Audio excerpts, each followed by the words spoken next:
It is just great to be back here in person. I loved last year's virtual event, but seeing you guys in person is terrific. And ditto for the questions. Grab me in the hall. I'm here all day today. You can send me a Slack and I'll probably get around to it tonight. But I love this in-person stuff, and I love what we're doing here as a community. So the first talk this morning, or the first presentation by Chris, really called out the whole issue of supply chain.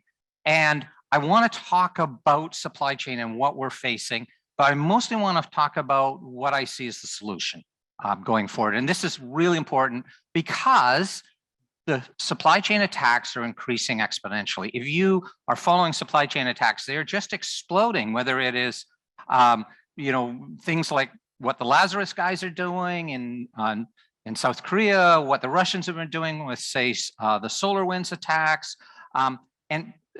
There's some pretty good statistics showing that they're increasing year over year in this kind of percentage, 600, 400% a year. And the reason is really simple. It is terrific return on investment for the bad guys. If I was doing offensive cybersecurity, I would be using supply chain attacks. It is absolutely a great return on investment. And I just made a little graph here of 3 well-known supply chain driven attacks over the last few years. And you can see the opportunity here. SolarWinds goes after one target, or the Russians go after one target, SolarWinds, the corporation, and they get 18,000 potential victims. Now they exploited, I have 250 there. I actually think it's less than 100. They actually exploited, but still it's 101 ratio. I mean, they just got overrun with opportunity. And they went undetected for 10 months. Or look at Dragonfly. They had 3 targets, 3 tier 2 suppliers in the ICS market, and they've got somewhere between 250 and 700 target victims. It took 9 months for anybody to find them. And you look at Kaseya, you look at CodeCov, you look at all of these, the return on investment is terrific for the bad guys. So if the return on the investment is good, just like with ransomware, you're going to see a hell of a lot of it. And that's why when you hear people like Chris talk, when you hear Rob talk, when you hear anybody talk, this is the area that really I am concerned about going forward. Hacking your way through a firewall, too much work. Hacking your way through some company that's a supplier, great return on investment. That's what the bad guys will focus on. So how are we going to deal with this? I know Tim Brown at SolarWinds pretty well, great guy, absolutely passionate. But if you were buying SolarWinds software, you don't know how he's structured his build systems. You don't know how he runs his dev systems. And you don't actually, quite frankly, have a say in the hunt. You don't, and when you've got thousands of suppliers. So the security posture of your suppliers is what matters. Okay, but how do you know how secure they are? The only way is going to be through transparency. You're not going to be going down and digging through Tim Brown's build system to see whether he's doing a good job.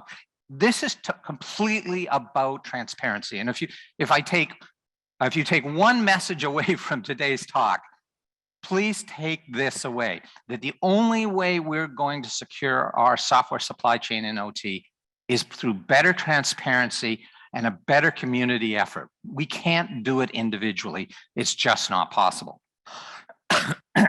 Now, I want to also be clear about one other thing, is that there's lots of different types of supply chain attacks. SolarWinds is the famous one.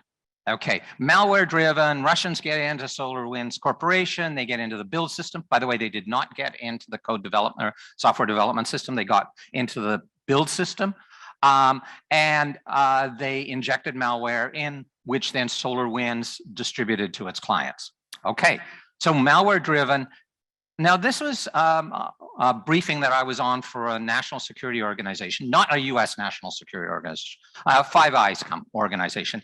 And 2 months after SolarWinds was announced and everybody knew what it looked like, the critical infrastructure operators were still reporting that they discovered they got infected. 2 months.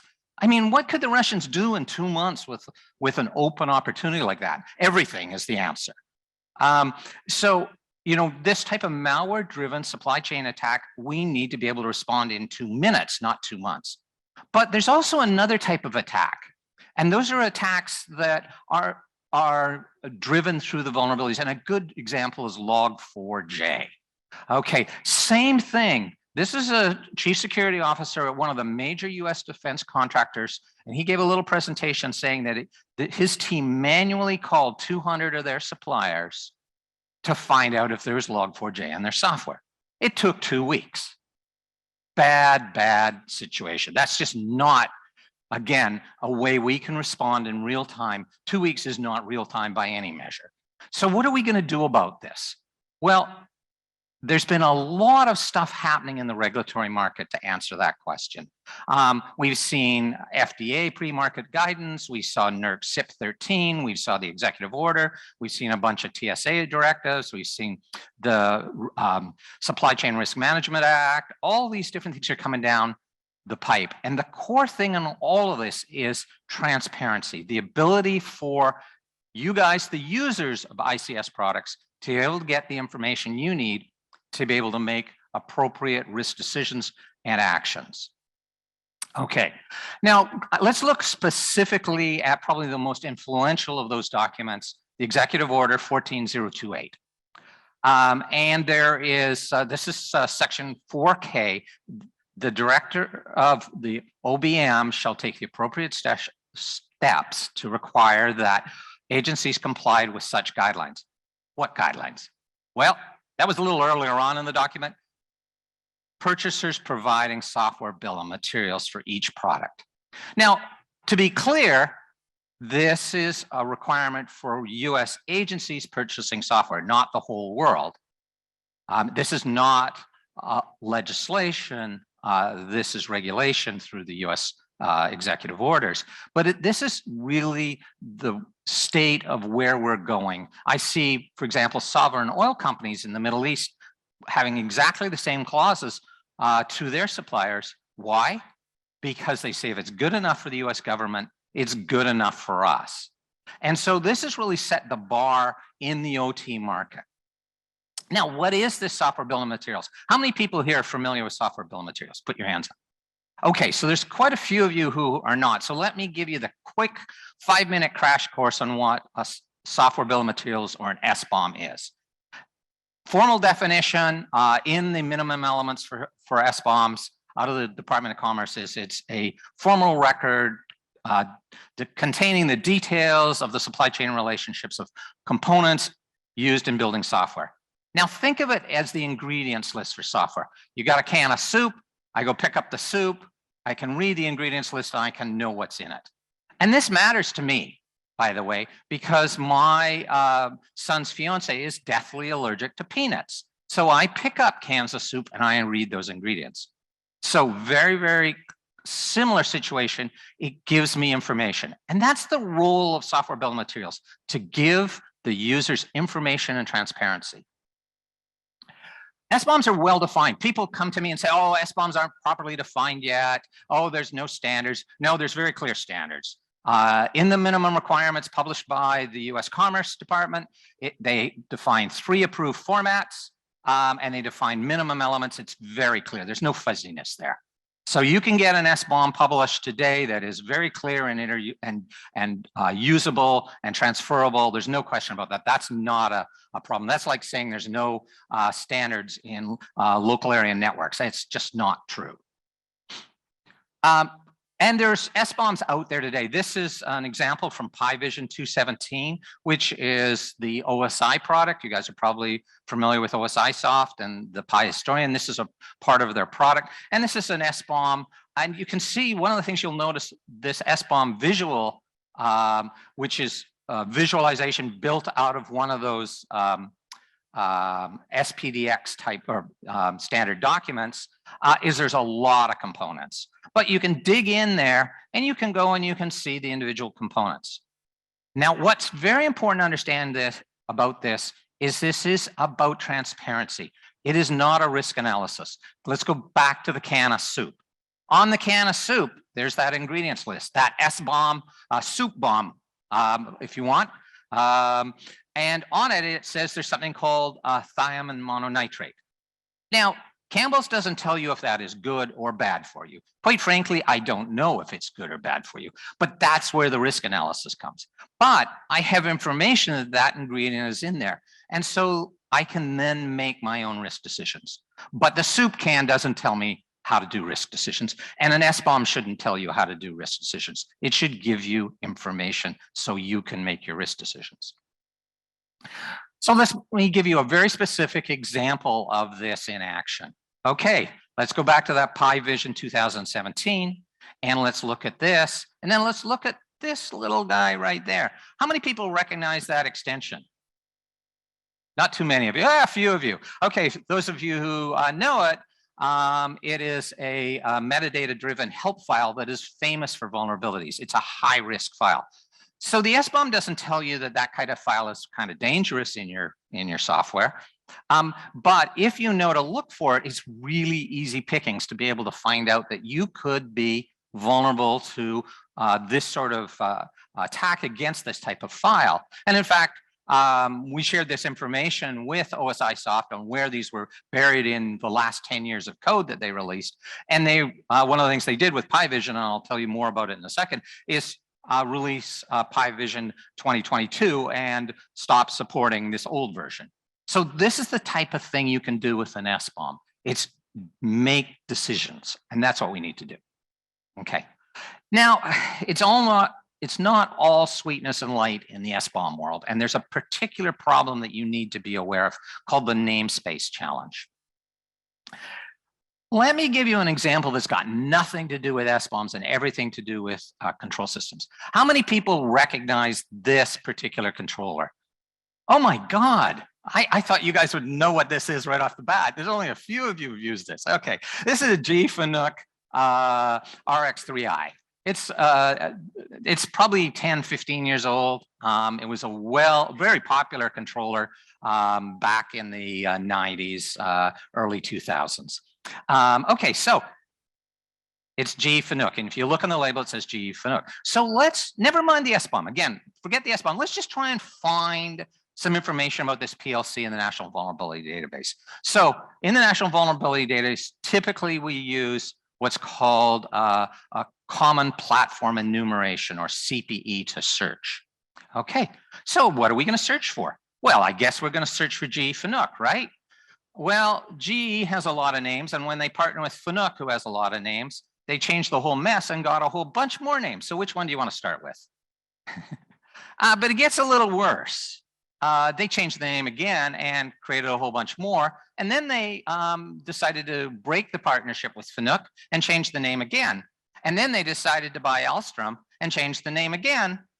And you get the idea. And then along comes Emerson, and Emerson buys the whole mess. And now you get another whole collection of names. Which one would you like to search for? Well, I thought I'd do a little experiment. I did this about 6 months ago as just a little fun. I thought I'd go and search for GE. So I went to the National Vulnerability Database and I searched for GE. Okay, note, don't do that. 130,000 records, matching records. I just locked my browser up completely. It was shut the browser down. It just is not, even if you use, it just doesn't work. And what am I going to do with 130,000 records? By the way, I did actually do a search for that controller, the RX3i. In there, it wasn't there. So GE didn't help. Whoops. Well, let's get a little smarter. Let's do GFNUC, GE-FNUC, GE_FNUC, GFNUC Intelligent Solutions. You get the idea. Let's just do Intelligent Solutions. Let's do GE Automation. We're getting hits. None of them are right. Some of them are just overwhelming us. We're not getting anything. Eventually, I got some luck. I searched for Emerson. Now, Emerson is not on the label of that PLC, as you can see. So the problem here, and this is just in general, this is not to do with SBOMs. Imagine what happens when you take an SBOM that contains 1,000, 5,000, 10,000 components, and you get to search for, 500, 600 names per component. So you need some assistance in this. You really need artificial intelligence, which is really where I've been focusing for the last year, is how do we solve this namespace problem? By the way, for a bit of amusement, I went over to CISA and ICS CERT and searched for Emerson. Nothing. Guess what? Where do you think I have to look? I have to look under GE. So there's no consistency either. So this is what we call the namespace problem. Oh, and by the way, there was some spelling mistakes. I found one correct vulnerability and one missing, one where the device model was misspelled. They forgot the 3 in there, so searching for that was also almost impossible. So what you need here is really the capability to be able to search intelligently using fuzzy searches and hierarchies and aliases. Otherwise, if you do it manually, you're dead in the water. And this is particularly true, again, if you're looking at an SBOM with 1,000, 10,000, 100,000 components. By the way, we've seen components or products shipped to us with over 1 million subcomponents in them for large HMI platforms, things like that. Ultimately, what we want to be doing in this market overall as a community is starting to converge on names. But I think this is going to be at least a half a decade away before we have consistent namespace. There's a bunch of meetings going on right now and what we can do around namespace. In the meantime, it's going to be an AI-driven hunting exercise. You're not going to get perfection, but heck, in control systems, you don't have the perfect tuning on your loop either. You have it's something you work towards over and over, and that's what we're going to work towards here, is getting better and better in finding the names and the vulnerabilities associated to components. But it's worth it, and this is what I really want to be clear on, is even today, even with the weaknesses in the namespace, we can get a lot of really good information. Let me give you some examples. This was one of the largest IT software companies in the world, and their senior product security strategist gave a presentation about SBOMs and their use. And the same Log4j problem, or sorry, same SolarWinds that was problem that was taking some companies 2 months, took these guys 2 hours to completely search their library of software because they had SBOMs pre-built prior to the announcement of SolarWinds attacks. And you'll notice that most of their 2 hours were just determining names. So the whole namespace problem comes back to haunt us. But 2 hours beats 2 months or 2 weeks by several orders of magnitude. It's where we want to go. Now, we want to get this down to 2 minutes and 2 seconds. But right now, I think 2 hours is a really good move forward. I want to give you a very specific example. I'm going to go back to the Pi product and what we were able to find using SBOMs in there. And you can see that in this picture here, this is that Pi Vision 217, again, an OT product. And in it is a component. And then by using the fuzzy searching of the National Vulnerability Database, we were able to determine that there was a vulnerability associated to that and that this product was at risk. But in no way would you have been able to search for Pi Vision and find this vulnerability in any national vulnerability database because the vulnerability is in the components. But with the SBOMs, you were able to do that kind of secondary and tertiary search. But there's way more we can do with SBOMs besides just finding vulnerabilities. That's probably the #1 use case. Although interestingly enough, the original use case was license management. That's when people first talked about SBOMs, it was around the open source community getting their license management under control. But let me give you another example. Here's a piece of firmware used in a controller. How many people recognize what type of controller that firmware is likely to go into? Hey, Gus would know the answer. Where's Gus? Oh, yeah, I see a hand up there too. Okay, it's a Rockwell controller. That's what a typical piece of Rockwell binary firmware being loaded into a Rockwell controller looks like. But you know what? There's no headers in there. There's no signing. There's nothing. I mean, this is for, I think this one is actually for control logics. You know, when we built those controllers a decade or 2 ago, we didn't sign stuff in the OT market. And so this is a unsigned binary. How do you know it's the legitimate binary? How do you know this binary actually came from Rockwell and not North Korea? And the answer is by using those software bill of materials to look the other way. Has this binary ever been shipped in a signed package? And here's an example of a signed upgrade package that actually contained that. So you know that this binary really came from Rockwell. So you can use SBOMs in multiple ways, not just looking from the top down, but from the bottom up. I also want to give you one more example. This is a actual package that I was given that was malicious code for a control logics. And we were able to determine that it was, without having to run it, just by looking at it, it had never been distributed by Rockwell. So therefore, it's very high risk. The other thing that was brought up was country of origin. And Chris Inglis did a really good job about talking about the risks that we're facing there. And the trickiness. I was asked, my team was asked to look at RTUs that are being used in a large Midwestern pipeline system. And we were just sort of like happily looking through the RTU software and firmware, and all was going great until one day when we were looking at it, that popped up. Now, what the heck? This is an RTU from an American company. I won't tell you which RTU it is. Or who manufactured to protect the guilty. But what the heck is Huawei doing in there?